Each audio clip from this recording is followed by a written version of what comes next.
Word of the day میں جو آج کا ہمارا ورڈ ہے وہ ہے کوکسوٹک. کوکسوٹک. اب اس میں ایس کی س کی آواز نکلے گی. کوکسوٹک. اس کے جو اردو معنی ہیں وہ ہیں غیر یقینی، غیر متوقع، غیر حقیقی، رومانوی، غیر عملی اور خواب و خیالوں کی سی باتیں لیے، یعنی مثالی، یعنی اس دنیا سے اس کا ڈائریکٹ تعلق نہ ہو، بس غیر حقیقی اور خیالی سی باتیں. تو اس کا پہلا سینٹنس اگزامپل ہے "A quixotic quest for world peace was admirable but unlikely to succeed." عالمگیر امن کے لیے کی جانے والی اس کی کوشش قابل ستائش ضرور تھی، لیکن کامیاب ہونے کی امید کم تھی.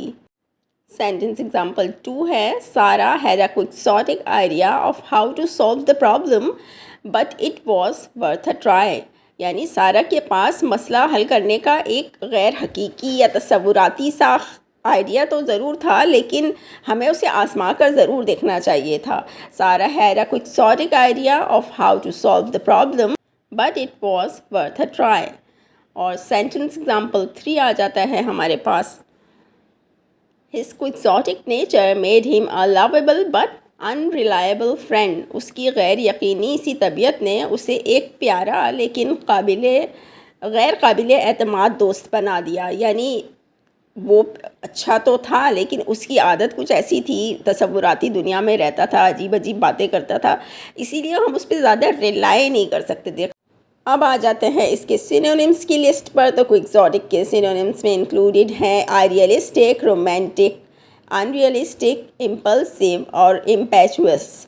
اور اس کے جو اینٹونیمز ہیں ریئلسٹک، پریکٹیکل، پریڈکٹیبل، کوشس اور پریگمیٹک. آخر میں ایک انٹرسٹنگ فیکٹ بتاتی ہوں، وہ کیا ہے؟ وہ یہ ہے کہ یہ دراصل اسپینش لینگویج کا ورڈ ہے، اور یہ ایک اسپینش ناول سے اس کا جو مین کیریکٹر تھا، جس کو ہم پروناؤنس بھی اس طرح کریں گے ڈان کیحوٹ. ڈان کیحوٹ. تو اسپینش ناول کے یہ جو مین کیریکٹر تھا ڈان کیحوٹ، وہ آئیڈیلسٹک سا تھا، انریلسٹک سی باتیں کرتا تھا، اور اس کے دنیا کے بارے میں انریلسٹک قسم کے اس کے خیالات تھے. تو I hope you like today's video. Please follow for more on English learning with Shumail. All the best wishes for your success.